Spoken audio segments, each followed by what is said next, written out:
Hello world, it's Birdo Pray 5, Qapla. It is Sunday, November 20th, 2022, and I was on Twitter today, as I find myself more often than I used to, now that Twitter has been made great again, not because necessarily Donald Trump's account was unbanned, but just because in the last week or two, under the new leadership of Elon Musk, uh, you can talk again. You can say what you want to say without fear of your account being seized, canceled. I can actually, and it's not a lot. Maybe I make 2, 3 tweets a day, but that's 2 or 3 more tweets a day than I used to make, because it was like I would write out a tweet and then more often than not, I would just erase it because I was like, what the fuck? Why even bother saying it if I'm just going to have to fight to get my account back or start a new one? You know what? I got too much on the line. I don't need to get my opinion out there. Okay. Most people already know how I feel. And the people who don't know me don't give a shit. So it's nothing fucking special. I really just want Twitter to advertise my YouTube videos. I don't need to go out on Twitter and pretend to myself that if I make a witty reply to somebody that I'm changing the fucking world. I'm not. And I know nobody fucking gives a shit. Okay? Because I know even when I read somebody else's post on Twitter, unless it's maybe, a handful of people, I don't give a shit. People think they're so funny or they're so smart, and 99% of what they type, all of us just ignore anyway. But today I noticed, I was scrolling down my, whatever the fuck you call this, a timeline. I don't even know what it's called anymore. And there's Armin Shimerman. Good old Armin Shimerman, the actor who plays Quark on Star Trek Deep Space Nine. Quark, obviously a fan favorite, a favorite of mine. We all love Armin Shimerman. We all love the character of Quark. But for fuck's sake, Armin, for fuck's sake. I've been on Twitter, 15 fucking years? This is the first time I ever recall seeing you. Now, obviously, I must have seen you at some point because I was already following you. But let's just say you're not somebody who tweets a lot, to the point that I realized I can't remember when the last time I saw a tweet from you even was. But here's what Armin Shimerman had to say today, of all days. Musk's decisions prompt me to leave Twitter soon. Do any of you have suggestions for other social media sites that I can transfer to? Question mark. Help would be appreciated. Really, really. You write fucking nothing of importance on Twitter for, I don't know, 5 years, and this all of a sudden today, your Musk's decision has prompted you to leave Twitter soon. Not even like a month from now. Like immediately. Like you've got to get out. Like you've got to get on a train and leave Twitter today. God forbid, you're stuck behind enemy lines. What? So listen, it's one thing if you don't like Twitter or you don't like Elon Musk. That's fine. But you know what, Armin? If you don't like Twitter and you don't like Elon Musk, then just get the fuck out. Just go. But maybe I was wrong. Maybe you actually have a busy life on Twitter. Like, at least Marina Sirtis, Counselor Troy, who I disagree with 110 fucking percent every fucking day. She was on Twitter making comments, engaging with her fans, engaging with like-minded people. Granted, not me, but engaging. She was engaging.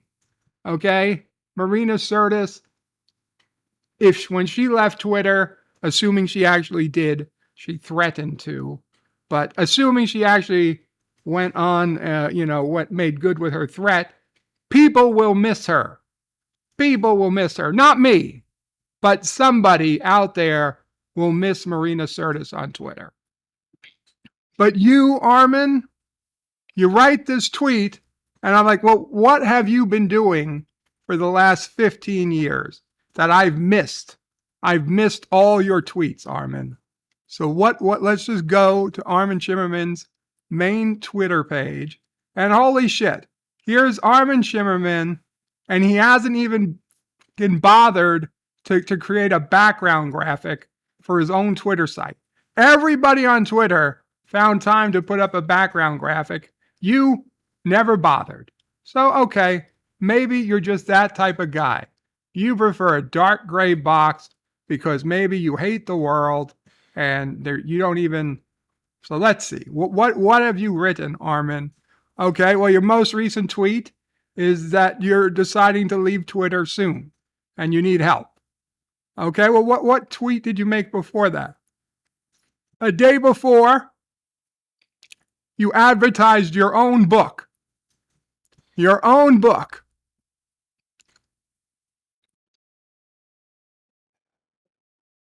We're falling behind in our fundraising. Won't you help? So it's a Kickstarter book. You need money for a Kickstarter book. Okay. Okay. What else have you written? Oh, the holidays are on their way, reminding you at whatever the fuck is offering the artwork of your favorite Star Trek characters and others. This is an inexpensive way to make sci-fi fan happy, forever happy. It's another fucking advertisement. Okay? It's another fucking advertisement. So did you take money to, I don't know if you've been paid to advertise this or not. I hope you are. So we've got two fucking ads. What do we got here? Standard Twitter garbage. You retweeted Pancreatic Cancer Day. That's a great cause, obviously.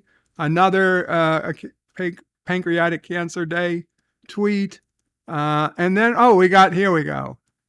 Trump said, Biden had gone to Idaho, saying, quote, welcome to the state of flour. I really love it. Quote, unquote, requote, facts, this never happened, period. At a rally earlier this month, no space, Trump claimed that Biden went to Iowa, ampersand, wrongly claimed to be in Idaho, semicolon, that false claim was published by a satirical website in 2020, period.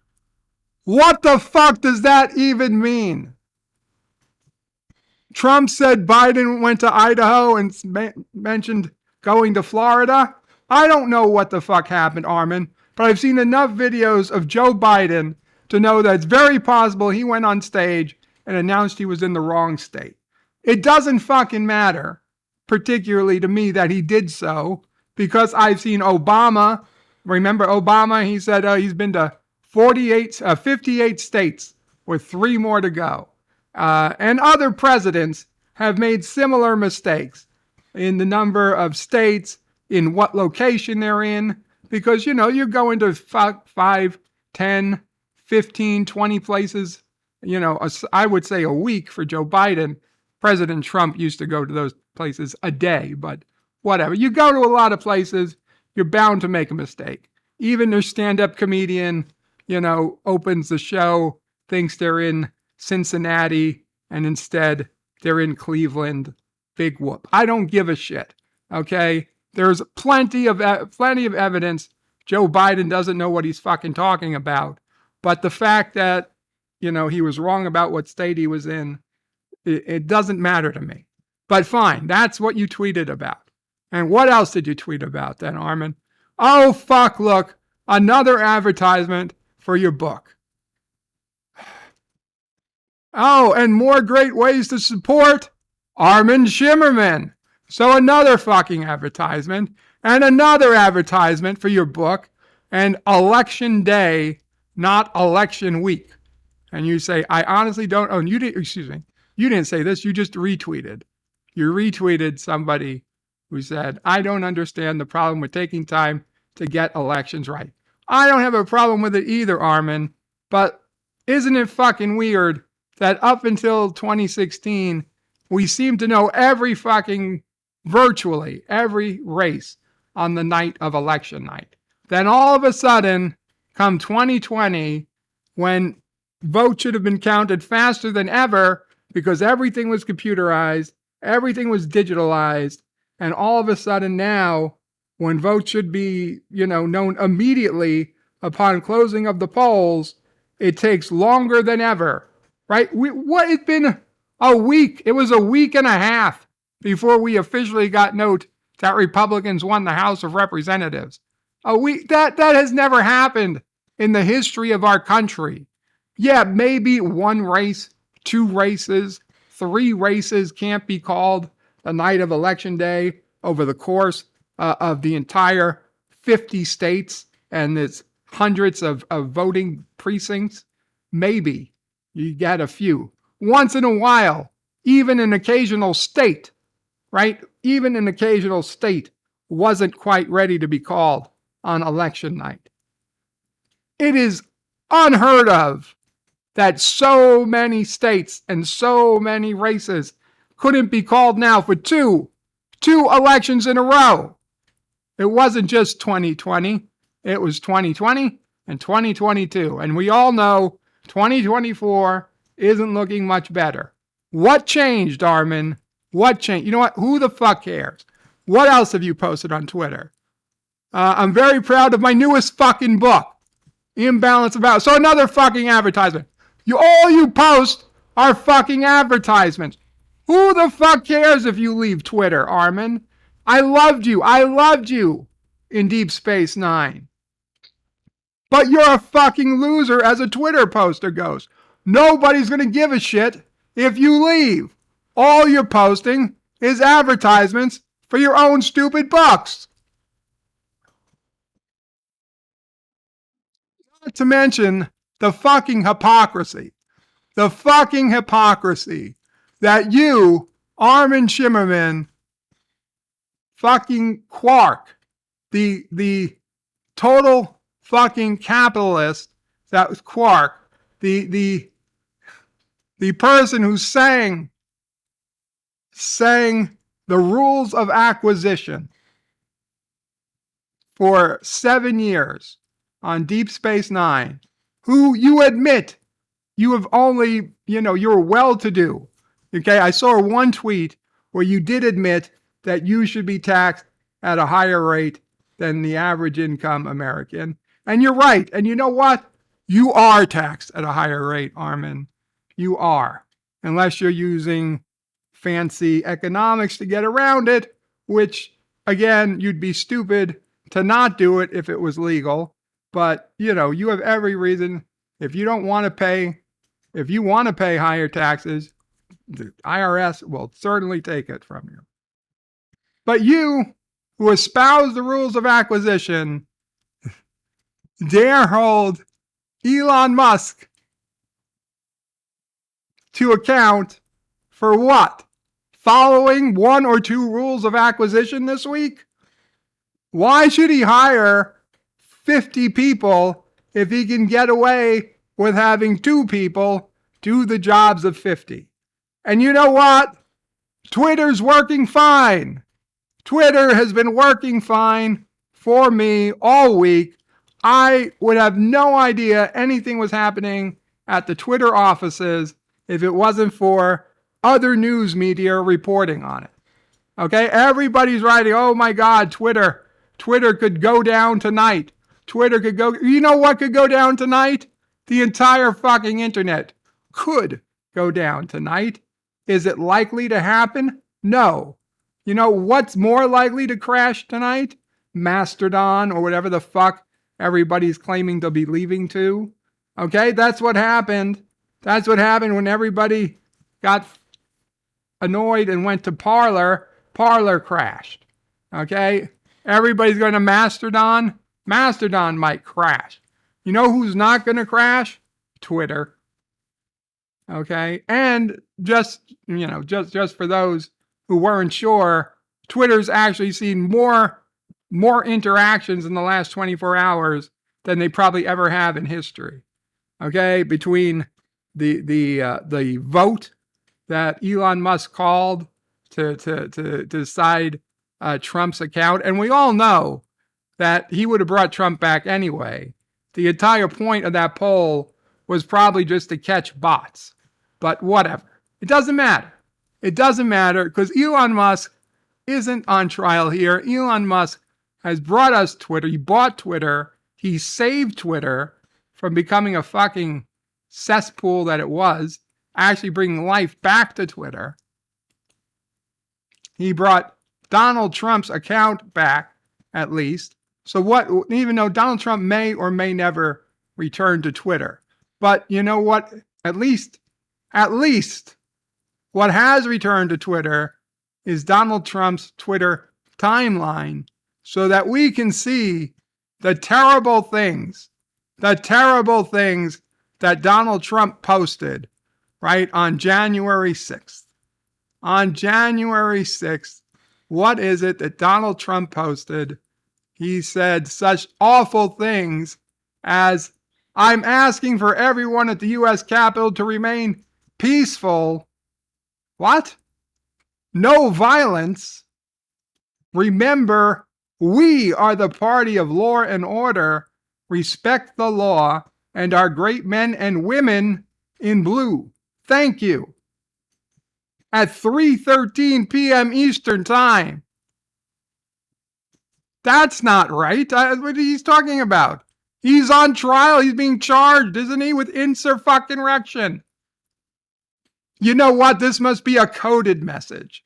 This must be one of those coded messages with dog whistles, asking for everyone at the U.S. Capitol to remain peaceful, no violence. If you read every other word, it says, I ask everyone, the Capitol, remain, no, remember, party, order. Oh, fuck. Okay, but if you selectively skip words, he says, I ask everyone, Capitol, remain, violence. We, party of order, respect great men. Thank you. You see, that's how you have to read it. What else? What else did he tweet?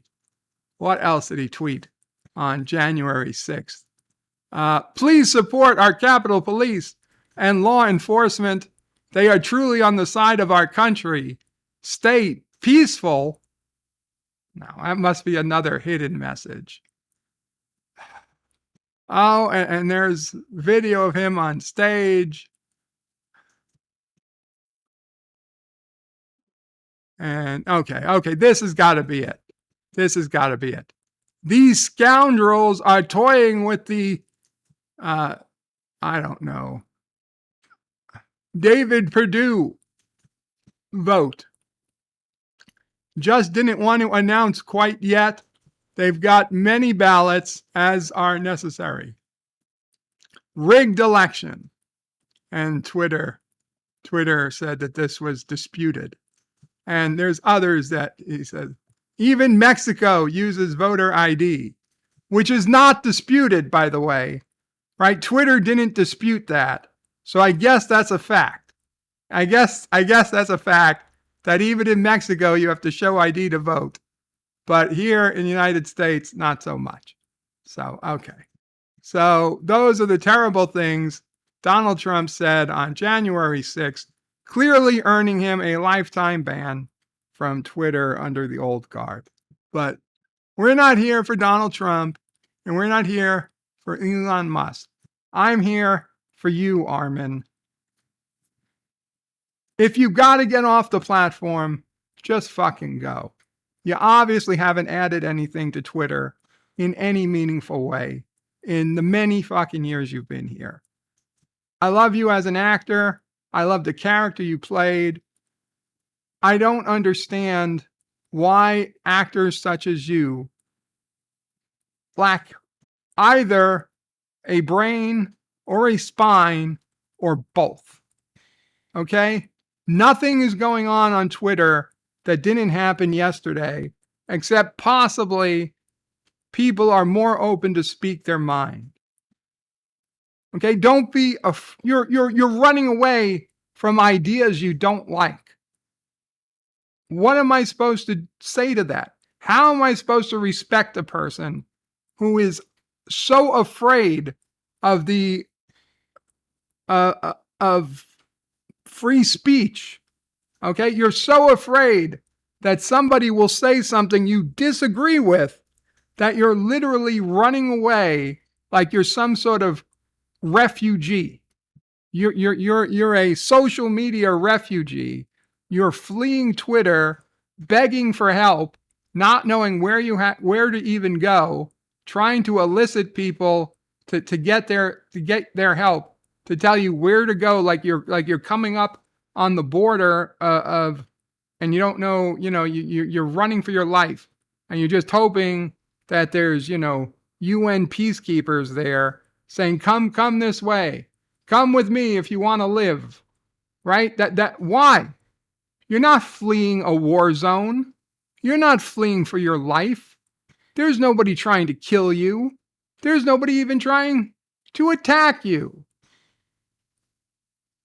We just want to talk.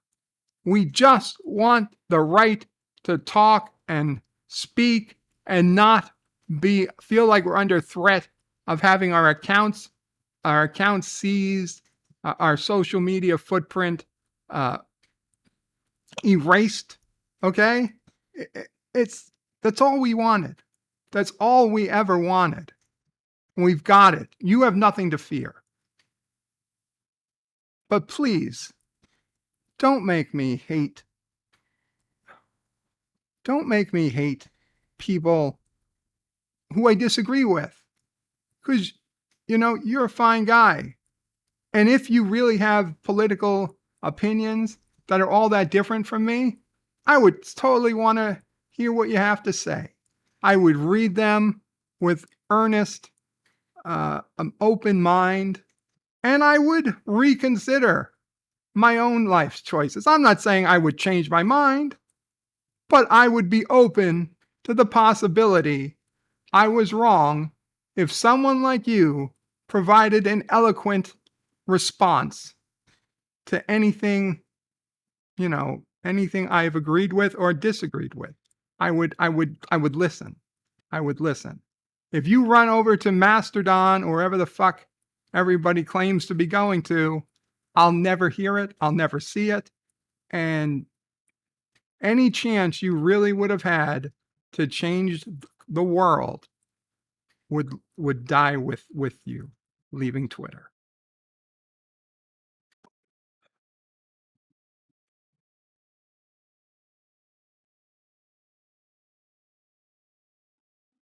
Anyway, take care.